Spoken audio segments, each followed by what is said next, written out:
Welcome to another session of the Departure Lounge. I'm excited today, right now, to be bringing you a conversation with Veronica LaFemina. We're going to be talking about this topic. Is your culture actually ready for change? Veronica is going to share with us how preparing for change is really specific and learnable work. We're also going to talk a little bit how, unfortunately, most organizations skip it until a leadership transition, which then really makes the impact impossible to ignore. Veronica, thanks for joining me for this conversation. Will you tell the folks listening a little bit about yourself and about your work? Well, thank you so much for having me, Naomi. I could talk about this topic for ages, truly. So I'm excited for us to have a little bit of time together Yeah. today to be chatting about it. I'm Veronica LaFemina, and my advisory firm, LaFemina and Co., works with established nonprofit organizations and foundations, both on having really important strategic conversations and facilitating sometimes the conversations that we skip over or forget to have. And then also on what does it look like to lead change well? How can we create our organization to be change ready? How do we create change confident leaders? And how can we provide some of that, both professional development, but advisory support and skill development and practice around what it looks like to be able to do change, to move through change, to help people move through change in our organizations. I've been doing this kind of work for about 20 years, both in-house as an executive at national nonprofit organizations and also as a consultant to nonprofits, associations, the federal government, and for-profit entities. So seeing change and transition in a lot of different environments. I'm a practitioner at heart, so I want to know what works and I want to help people do that well. So again, thrilled to be here with you today to talk about what does it look like to be ready for change and what can we do if we're not quite there yet. Yeah. Will you share your website for folks as we get started in case I'm always the person that I want to like poke around while I'm listening to someone. Will you share your website before we start with questions? Sure. My website is really easy. It's my last name .co, C-O, so lafemina.co. Also, I am out there in the world on LinkedIn, so folks are welcome to go check out some of our work there as well. That's fabulous. Thanks, Veronica. So the first question we want to talk through a little bit is the reality that organizations really do often skip change readiness work until that leadership transition happens. What does that look like? And maybe why are these events the ones that really end up shining the spotlight on this work that's so necessary and so needed? You know, this is such an important question because when we think about our work in the social impact sector, we spend so much time doing, right? We maximize those dollars we bring in. We try to make sure we're getting the intended impact we maybe wrote to funders about. And so that means we're kind of putting all that money and all that investment either directly in programs or ensuring that our fundraising operations are in great order. But what we forget to do is invest in the capacity building that gives our organizations resilience in times of transition and times of change and times when the future may feel uncertain. And so it's interesting because we understand that concept when we think about like an athlete preparing to go play in a World Cup game, or we think about like an amazing musician who spent years practicing and perfecting that craft, right? They didn't just do it right the first time. They've spent hours and hours building the skills, working on those small pieces together that then when they bring it together, it becomes intuitive. They know what to do in that moment. They're not relying on trying to figure it out for the first time when they're up on that stage or out on that field. And so while we celebrate like these great goals scored in the World Cup that's going on right now, or we can sit in the audience at a symphony and be like wowed by what's happening, we aren't applying that same knowledge that, wow, it took so much practice and time and energy into what we do in our work every day. And because we spend so much time doing and not enough time preparing, we end up finding ourselves surprised by situations that are very predictable. You're so great at saying people leave, and that's true. People leave, things change, programs evolve, and we shouldn't feel surprised by that or feel caught off guard. So that's, when someone does actually leave, we recognize, ooh, we did not spend time understanding what is it that we needed to do in advance? How did we need to practice things in our culture and our way of working so that this feels natural and normal? We can still grieve Yeah. that change. We can still be excited for what's new, but we shouldn't feel as surprised or as rocked by change as we often do. I have a follow-up question for you. I'm guessing that someone listening, as you were just saying that, Veronica, is like, okay, but we don't have time in our nonprofit to practice. What would you say to organizations that are having that push-pull of, but we have to do the work? How do we make time to practice? The unsatisfying answer is you have to make time, right? And the less time you make for things like this, the Mm, more time you will spend on cleaning up yeah, I love changes that. and on like the repercussions of it. I'd also say actually we have opportunities to practice all the time, but often what's missing beforehand is knowledge of what we're trying to practice with intention, Yeah. right? And so when we are able to gain some important information about what humans need in times of change, about what change looks like in organizations, so that we have better expectations of what is likely to happen in that process, both for the organization's productivity, for people's emotions, for the kinds of questions that are likely to come up. We spend a little bit of time on that information and then supporting ourselves through it by stepping back and asking the question. There are opportunities to practice every day. It's just that we aren't choosing what to practice. So again, to bring it back to a music analogy, right? Instead of saying, okay, here's a piece of music we're working on, or here's a skill we're looking to build and continuing to work on that over and over again, we're just kind of playing things from different genres, picking up a bunch of different instruments, seeing what we enjoy that day, but then we're not able to produce the sound we want, moving on. So this is not about time in that capacity. It's more about permission to focus Yeah. on where we want to intentionally spend our time instead of saying, well, all of this has to get done. Whenever I walk into an organization and the words are, well, we have to, that is an immediate signal that we need to take a few steps back and be curious about it. Why is that? What is driving us to only do this? And it happens in organizations of all sizes, right? I think there's this perception that might be a small organization thing, but actually it's everywhere. Even Yeah. really Yeah. large organizations have that same struggle. So that, is a little bit of a misperception, right? We do have the time. We need to cultivate the focus and make sure that we're making it a priority. I love that. I also think that you should have a hashtag that's not rocked by change. Like, Mhm. um, you've talked a little bit about preparing for change being that really specific and learnable work. What does that entail and how is that different? Because I think about change management and change leadership, but how is the work that you do with organizations different from change management? Yeah, so as someone who is a certified change management practitioner, my work around change leadership and change readiness has come out of that understanding like we keep trying to make this change work after all these decisions got made about what we're going to do. What if we could design our changes better so that they're more likely to go the way that we hope they will, or to go in a direction that is positive and effective for the organization? One of the things that I've discovered in 20 plus years of being in the room with executive leaders, ghostwriting for executive leaders, being in that executive space and mindset is hardly any executive leaders or mid-level managers get information and professional development about what humans need to change, right? We don't focus on that. We focus on how to have difficult conversations, how to coach people through something new.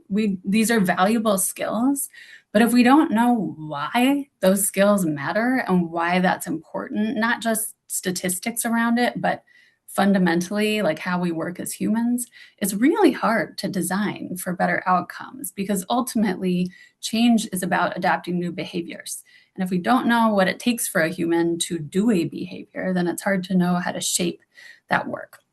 So I like to bring in different different concepts, different frameworks from different disciplines, right? There's a lot that we can learn from things like Montessori education, from behavior design work, from thinking about things like improv and how that impacts how we work together as humans.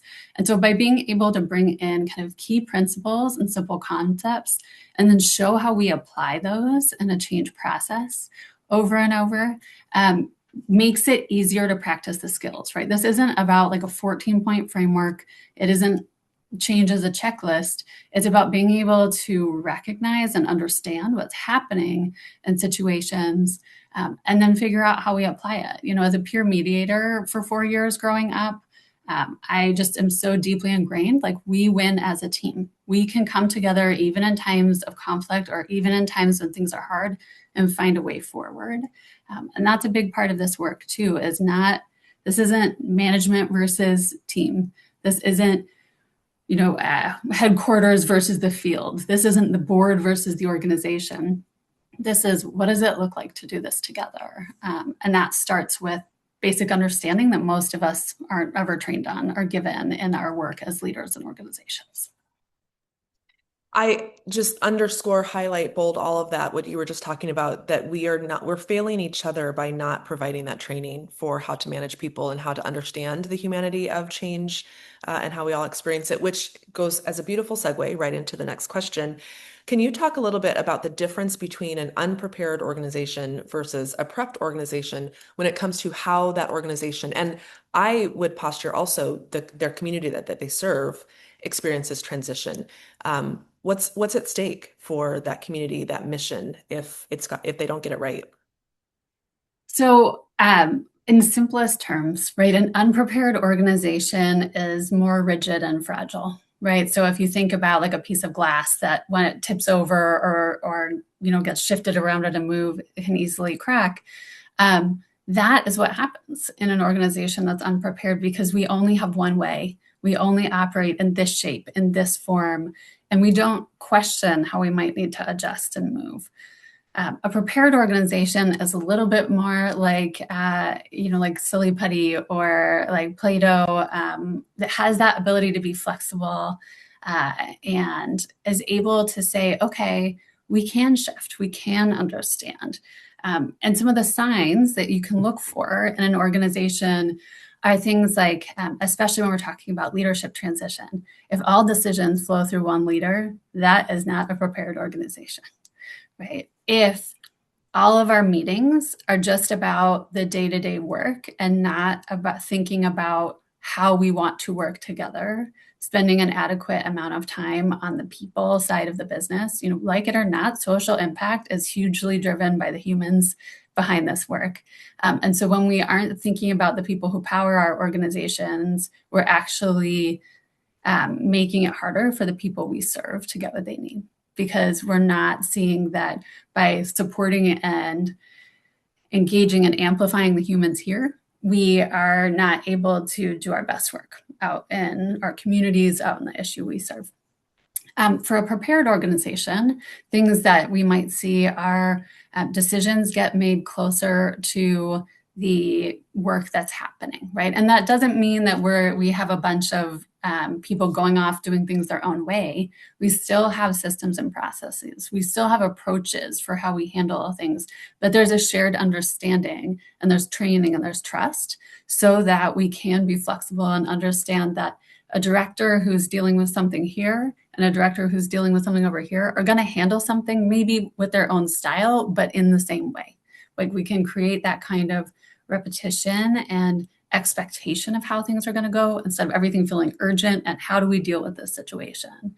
It also, in those kinds of organizations, we see curiosity and a way of engaging team members earlier in the process. So there's this graph that I have in my work and that I always show, which is, in change readiness, a lot of this is how do we bring people along before we even have the change entirely formed? What does it look like to increase the overlap where senior management and leadership is engaged in the idea around this change and the team is too? Because often what happens is senior management and leadership have spent a ton of time planning, working out, trying to get all the details ready.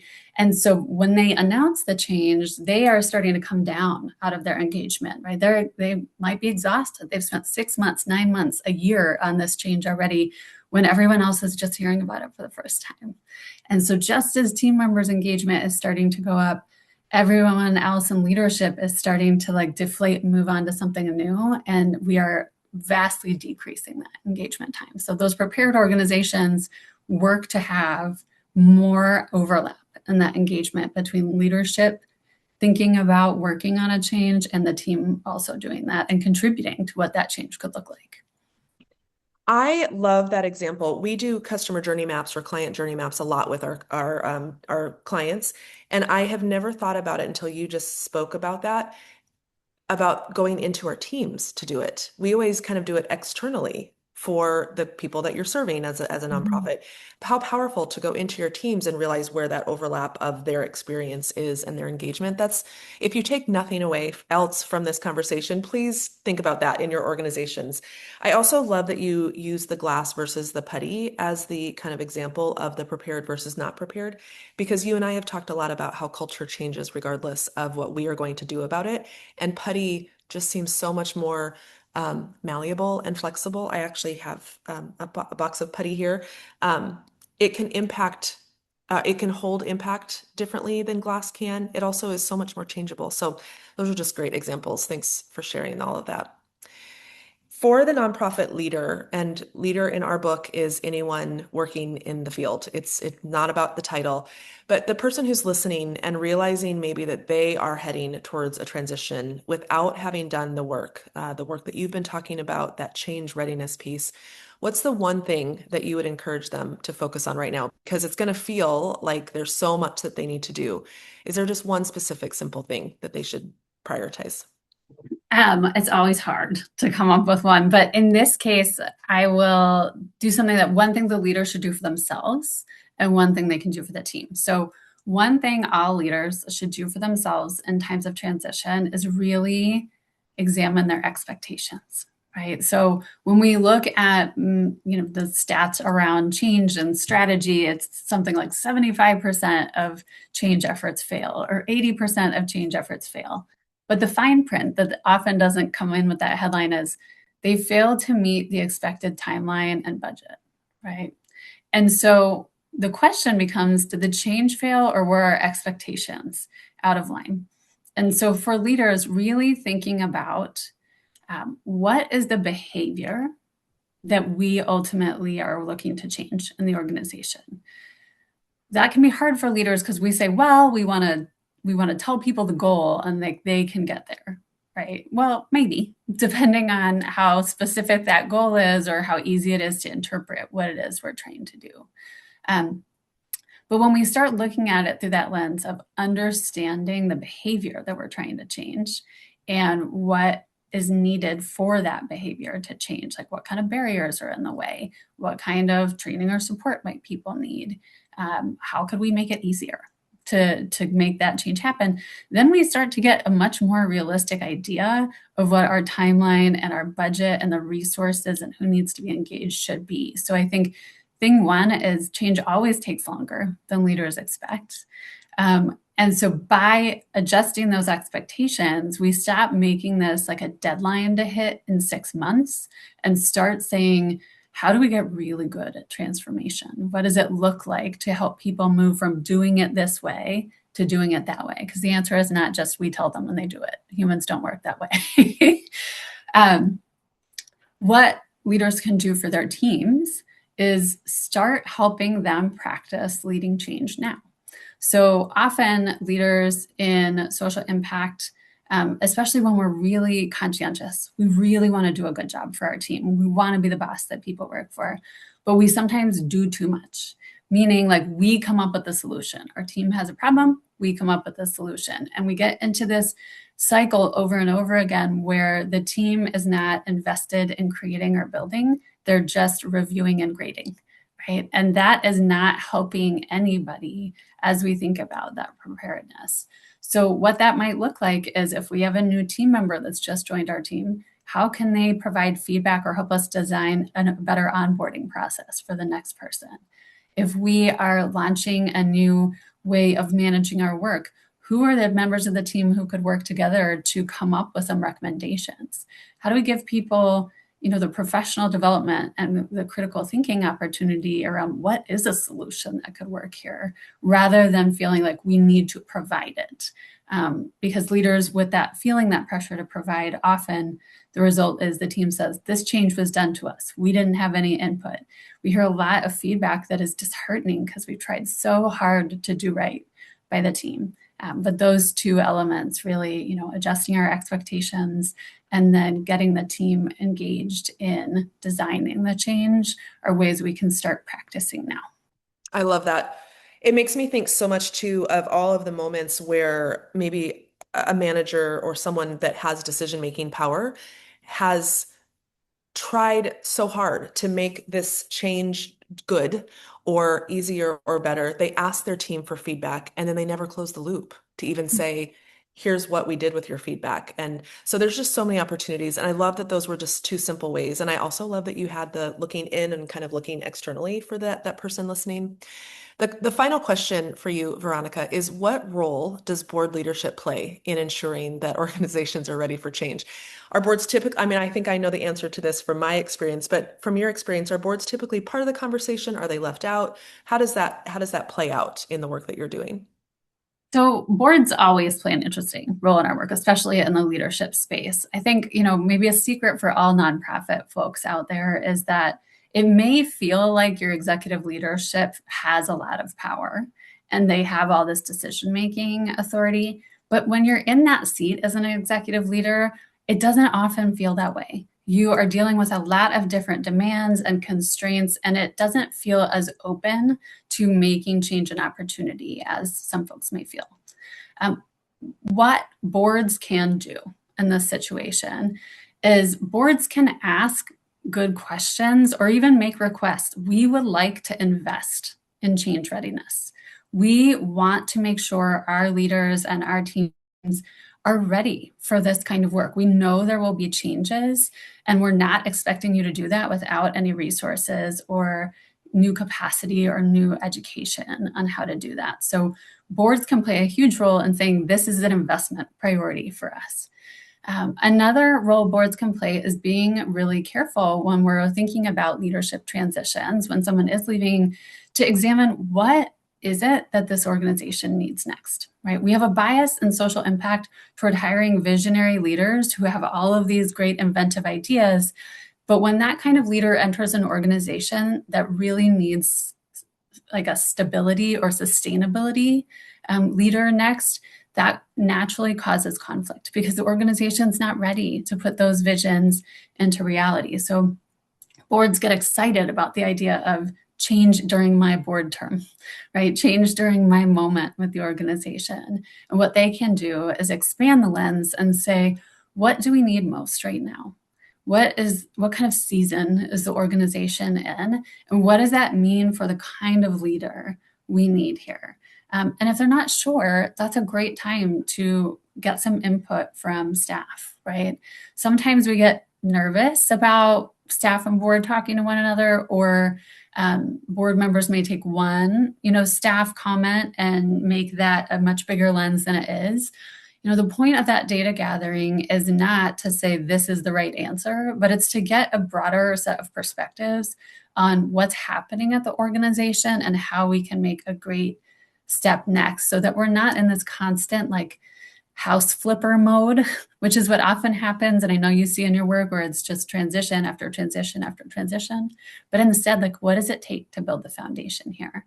And boards can give leaders permission to invest in the capacity, the training, the advisory support to do that, rather than saying, okay, well, we have to hit these huge targets and we need to do all this program impact, without thinking about how are we investing in the team that needs to do this work well, not just this year, but for the next several years into the future.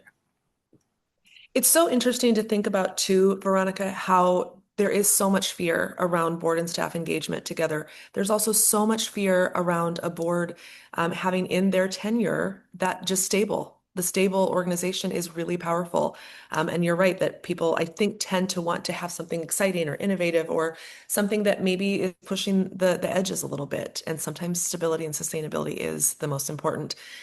What do you think is important for people to know as they reach out to you and say, we need to work with you? Or maybe the better way to ask that question is, what types of things are people likely thinking that are right before they should reach out to you to do some work together? Yeah, so I would say I frequently end up working with new CEOs who are coming in and they know that they've been charged with change by the board, but they want to do it as well as possible, right? They recognize that maybe the organization hasn't been invested in that way before. I will often come in to work with their executive leadership team and senior leaders throughout the organization. Sometimes that's also managers who are closer to the cause. And that will be things like training and coaching and alongside advisory support. While I would love for everybody to remember everything I say in a training, we know that our brains just don't hold that much in our working memory. And so being able to have that alongside advisor who we can check in with is a very important part, with the leaders I work with. Having that someone to gut check with to say, hey, can we do it this way? And having someone who's had that perspective is a big part of it. Also, when organizations are thinking about changing their operating model, they might have a big program that is either going away or a new one that they're bringing on. Any of those tend to be the impetus for it. What I would encourage is this is great work to do in a season where whether you have a transition coming up or whether you've just been through a transition or you're not sure yet, this kind of work is helpful in all aspects of our work. So whether we're adopting a new technology or system, or we're going through these bigger like leadership changes through mergers and acquisitions in our sector, which are continuing to pick up. Yeah. That this kind of work is like building blocks there, but it's got to be leaders who really want to do it well. I think if you believe change is a checklist, this is not going to be the easiest work for you to do. But if you've been there and you've been around the block and you've seen, oh, actually, it does take more to get folks on board or to help the organization move forward, this is the kind of work that is valuable and practical and helps make change. I don't want to say less personal, but the emotional impact of it becomes different because it's change that we're doing together rather than change that's happening to us. And that's really powerful in a time when there's a lot we can't control in our sector. 100%. I also think that the work that you're doing, Veronica, with teams, with organizations, that ripple goes out much farther than as long as they're with the organization. They're going to take the learnings when you work on this change readiness to different organizations and to different entities and different projects. And so it's not always just about your organization having that ability to withstand change and actually thrive inside of change, but there is a ripple effect. And so I want to encourage, if you're listening and watching and you are a funder, think about how you could think about being more proactive to fund this kind of work for the organizations that you serve. If you're in a decision-making role at your organization, consider what change you have recently gone through. You will have change in the future. Reach out to Veronica. And if you feel like you're not in a decision-making role, re-listen to this episode and really think through what you can do in your role to help impact change and your change readiness at your organization. Veronica, tell us one more time where people can find you. And thanks so much for being with us today. Thank you so much for having me, Naomi. Folks can find me on my website, which is lafemina.co, or on LinkedIn, Veronica LaFemina. I'm usually pretty easy to find just with the name search. But very excited for all the cool stuff happening on the Departure Lounge today and this month, and looking forward to lots of great conversations about leading through transition and what that looks like for organizations. Leave us a comment as you're watching this on YouTube and just let us know what the thing was that struck you the most or that you are ready and excited to take back into your organization. Thanks for being a part of this session of the Departure Lounge.